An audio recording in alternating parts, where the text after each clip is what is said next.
আজকাল পিতামাতাকে এমন ভাবে রাখি, গোয়াল ঘরে যেমন পশু রাখি, 3 বেলা খাবার দিতে হয়, খাবার দেই, আর সময় মতো একটু ফ্যান ট্যান ছাইড়া দিই, আর কোনো কাজ নাই। সেম এইভাবে পিতামাতাকে রাখি, তাদের ঘরে 3 বেলা খাবার পৌঁছে দিই বা 3 বেলা খাবারের ব্যবস্থা করি, বছর শেষে 2-1টা পোশাকের ব্যবস্থা করি। এই হইতেছে আমাদের মা বাবা ভক্তি। তো মারফত হাসিল যারা করতে চান, হাকিকত তরিকত যারা পাইতে চান, খেয়াল করে শুনে রাখবেন, মা বাবাকে ভক্তি শ্রদ্ধা না করলে, তাজিম না করলে মারফতে সিঁড়ি বাইতে পারবেন না। আউযু বিল্লাহি মিনাশ শাইতানির রাজিম। বিসমিল্লাহির রহমানির রহিম। আল্লাহুম্মা সাল্লি আলা সাল্লিমা নাবিয়ানা মুহাম্মদ। আল্লাহুম্মা সাল্লি আলা সাল্লিমা ওয়া আওলাদি রাসূল বাবা মাজলুল সমাজ ভান্ডারী। আল্লাহুম্মা সাল্লি আলা সাল্লিমা ইয়া হাসাইন হুসাইন।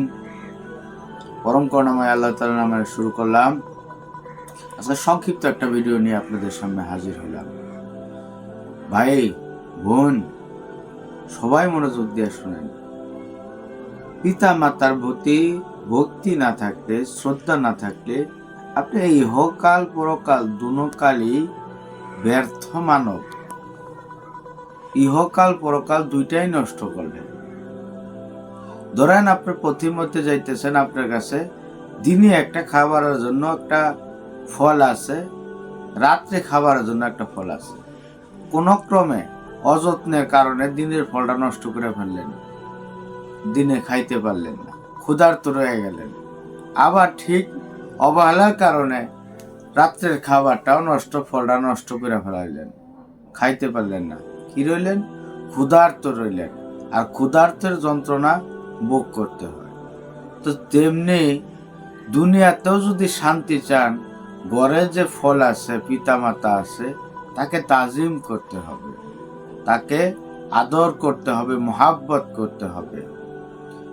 এবং পরপারে যদি কামিয়াবি হইতে চান, তবে পিতা মাতাকে তাজিম করতে হবে।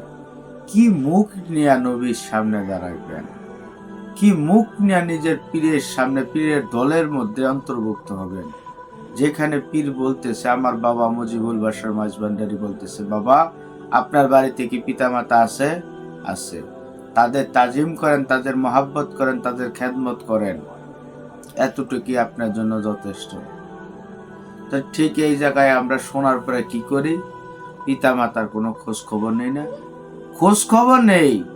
3 বেলা শুধু খাবার দেই, বছর শেষে কাপড় দেই। মহাব্বত জিনিসটা, তাজিম জিনিসটা ভিতরে আসে না। পিতা মাতা কথা বললেই উগ্র মেজাজ হয়ে যায়। হ্যাঁ, আপনি কি বুঝেন? আপনার বয়স হয়ে গেছে, আপনি এইটা বায়না করতেছেন, ওইটা বায়না করতেছেন, এরকম টান ফান কইরা পিতা মাতার হেলা ফেলায় রাখি। এই দিন আপনারও আসতে পারে, আপনিও একই অভাবে থাকতে পারেন। এখন তো আবার ডিজিটাল যুগ। পিতা মাতার খেজমত করে বৃদ্ধাশ্রমে পাঠায় দিলেন, তারা খেজমত করব। একজন চাকর রাইখা দিলেন, চাকরের খেজমত করলো পিতা মাতা। যাদের টাকা আছে তারা এরকম করে। আর অধিকাংশ জরিপে দেখা গেছে, যারা গরিব অসহায় তারাই একমাত্র পিতা মাতার ভরণ পোষণ নেয়, খেজমত করে। যাদের টাকা আছে তারা নতুন ডিজিটাল পন্থা আবিষ্কার করে বৃদ্ধাশ্রমে রাখে। তো আশেকান জাকেরান পীর মুরিদ ভাইরা এবং দিনী ভাই বোনেরা, আপনি মারফত হাসিল করতে চান, ফানা ফিল্লার সম্বন্ধে ভিডিও দেখতেছেন। ফানা ফিল্লার আরেক শর্ত হইতেছে, পিতা মাতা জীবিত থাকলে তাদের খেজমত করতে হবে, তাদের তাজিম করতে হবে, তাদের মহাব্বত করতে হবে।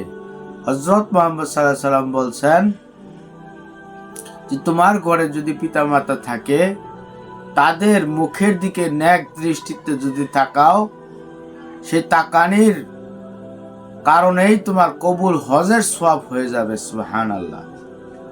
তো কবুল হজ আমার ঘরেই হইতেছে। পিতামাতার দিকে ন্যাক দৃষ্টিতে তাকানোর সময়ই নাই। স্ত্রী সন্তান নিয়ে ঠিকই ঘোরার সময় আছে। মাকে নিয়ে একটু ঘুরবেন, মাকে সাথে করে নিয়ে যাবেন, বৃদ্ধ মানুষ দেখে হেলাফেলা করতেছে। আরে আপনি যখন চলতে পারতেন না, মায়ের কোলে থাকতেন, বাবার কোলে থাকতেন, তখন তো আপনার রাইখা কোনো জায়গায় যাইতো না, কোনো পার্কে ঘুরতে যাইতো না, কোনো আত্মীয়র বাড়িতে যাইতো না, আপনার সাথে করে নিয়ে যেত। আপনি তারা বৃদ্ধ হয়েছেন, এখন আপনি তারে ফালায় রেখে এই জায়গায় যাইতেছেন, ওই জায়গায় যাইতেছেন। এ সমস্ত কাজ করেন না ভাই। এ সমস্ত কাজ করলে আল্লাহ তাআলা দিদার পাবেন না, রুহানি ফয়েজ পাবেন না। যার কারণে আপনি পৃথিবীতে আসছেন, আল্লাহকে ডাকার সুযোগ পাইছেন, রাসূলের আনুগত্য হওয়ার সুযোগ পাইছেন, রাসূলের চিনতে পারছেন, পীরের সহবতে আসতে পারছেন। সেই রাস্তা সিরাতাল মুস্তাকিম পড়েন, এই সিরাতাল মুস্তাকিম আপনার ঘরেই আছে। হ্যাঁ, তাকে মোহাব্বত করেন। একদা হযরত মুহাম্মদ সাল্লাল্লাহু আলাইহি সাল্লাম সাহাবীদের সামনে বসে গল্প করতেছিল। ঠিক এই সময় জরজীর্ণ এক বৃদ্ধ মহিলা নবীজির কাছে আসছে। নবীজি তার চাদর মোবারক বিছিয়ে দিছে। বৃদ্ধ মহিলা ওই চাদরে বসলেন, কথা বললেন, চলে গেলেন। তখন সাহাবীরা কানাঘুষা করতেছে, নবীর চাদরের উপরে বসলো মহিলাটা কে? তখন নবীজিকে আরজ করলেন, ইয়া রাসূলুল্লাহ, এই যে জরজীর্ণ মহিলা আসলো আপনার চাদরে বসলো, উনি কে? বললেন, উনি আমার দুধমা হালিমা। দুধমা হালিমা, দুধমা আসছে, তার নিজের চাদর বিছিয়ে দিয়ে বসাইছে, আপ্যায়ন করছে, খেদমত করছে। দুধমার ক্ষেত্রে তার যদি মা জীবিত থাকতো কি করতো? কঠিন দৃষ্টান্ত থাকতো। ভাইয়েরা আমার, বোনেরা আমার, আপনাদের কলিজায় আঘাত করা আমার কোনো উদ্দেশ্য না। যার ঘরে মাতা পিতা আছে, ফানা ফিল্লা হতে চান, মারফত অর্জন করতে চান, শরীয়ত ঠিক রাখতে চান, হাকিকত তরিকত ঠিক রাখতে চান, তারা মাতা পিতার কাছে যান। প্রতিদিন মাতা পিতার চরণে থাকেন, চরণ ধরে থাকেন, তাদের পদের পায়ের মাধ্যমে আপনি ধরে থাকেন, তাদের মুখমণ্ডল আপনার স্নেহের সাথে হাত বুলিয়ে দেন, কপালে চুম্বন খান। আপনার কাবা ঘরে চুম্বন খাওয়া হয়ে যাবে। কাবা ঘর বেশি দূরে না, তার মুখে কপালে চুম্বন খান, কাবা ঘরে চুম্বন খাওয়া হয়ে যাবে। মাকে ভালোবাসেন, মাকে জড়াইয়া ধরেন, মদিনা শরীফের রওজা শরীফ আঁকড়ে ধরা হয়ে যাবে। তো আমার বক্তব্য না, অনুরোধ, যাদের ঘরে মাতা পিতা আছে, আল্লাহর রাস্তে তাদের প্রতি সহনশীল হন। তারা পাগলামি কথা বলবে, কত ভালো লাগবে না, বাচ্চাদের সুলভ আচরণ করবে। আপনার বাচ্চা যেমন আছে সেম আরেকটা বাচ্চা মনে করে তাকেও সেভাবে সার দেন। অনেক ভাই আছে ভাইয়ের খেদমত করে, অনেক ভাই বোন আছে তারা আল্লাহর মারফত হাসিল করতেছে। আমি আপনি পারতেছি না। তা আমি আপনি পারতেছি না কারণ কি? ঘরে যে স্বর্ণ মুদ্রা আছে, এই স্বর্ণ মুদ্রার দামই দিতেছি না, বাইরে আপনার বিথাই তামার বিছরে দৌড়াইতেছে। পীরকে যদি মানেন পীরের কথা, তাহলে অক্ষর অক্ষরে মানতে হবে। পীরকে যদি মানেন, পীরের কথা অক্ষর অক্ষর মানতে হবে, পিতামাতার খেদমত করতে হবে, তাদেরকে মহাব্বত করতে হবে, তাজিম করতে হবে। করতেছে তো ভিডিও সংক্ষিপ্ত হয়ে যেতেছে ভাই। আজকের মতো আমি এখানে বিদায় নিতেছি। তবে মনে রাখবেন, আপনার কলিজার এক অংশ, কালবের এক অংশ আপনার পিতামাতা। আপনার এই মন্দির, এই মসজিদ যদি আপনি পরিষ্কার পরিপাটি রাখেন, আপনার অন্তর পরিষ্কার হবে। যদি এই মসজিদ আপনার পরিপাটি রাখেন, পরিষ্কার রাখেন, আপনার কাল পরিষ্কার হবে। তাদের সাথে যদি তাজিমের সাথে কথা বলেন, আপনি মানুষের সাথে তাজিমের সাথে কথা বলতে পারবেন। তাদের জবানই আপনার জবান, তাদের সাথে যে জবানে কথা বলেন সেই জবান আপনার জবানে আসবে। যে দৃষ্টিতে তাদের সাথে তাকান পৃথিবীটা সেই দৃষ্টিতে দেখতে পারবেন। এর মাঝে অনেক মারফত আছে। মারফত চান তো পিতা মাতার কাছে যান, কান্নাকাটি করেন আল্লাহর কাছে তাদের জন্য। আল্লাহ তো দোয়া শিখাই দিছে, রাব্বির হামহুমা কামা রাব্বায়ানি সগীরা। হে আল্লাহ, আমাকে শিশু কালে যেভাবে লালন পালন করছে মাতা পিতাকে, তুমি ঠিক সেইভাবে আমার মাতা পিতাকে লালন পালন করো। কি সুন্দর দোয়া।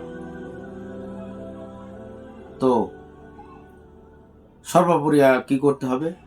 মাতা পিতাকে তাজিম করতে হবে, তাদের মহাব্বত করতে হবে, তাদের হাতে চুমু খান, আজকে যে কপালে চুমু খান। মক্কা মদিনা যাইতে পারেন না, কোনো সমস্যা নাই, মা পিতা ঘরে আছে, তাদের কাছে যান, তাদের হাত পা ধুইয়ে দেন, তাদের মুখমণ্ডল পুষিয়ে দেন, তাদের কপালে চুমু খান। একটা কমলা তাদের ভাঙ্গে একটা বেদনা ভাঙ্গে তাদের মুখে উঠিয়ে দেন। ভালোবাসেন, কিসের লজ্জা, কিসের কি? পিতা মাতার কাছে কিসের লজ্জা? ওয়াখার দোয়ান আলহামদুলিল্লাহি রাব্বিল আলামিন। আসসালামু আলাইকুম রাহমাতুল্লাহি ওয়া বারাকাতুহু। তো ভাই, যদি ভালো লাগে এই মেসেজটা সবার কাছে পৌঁছায়।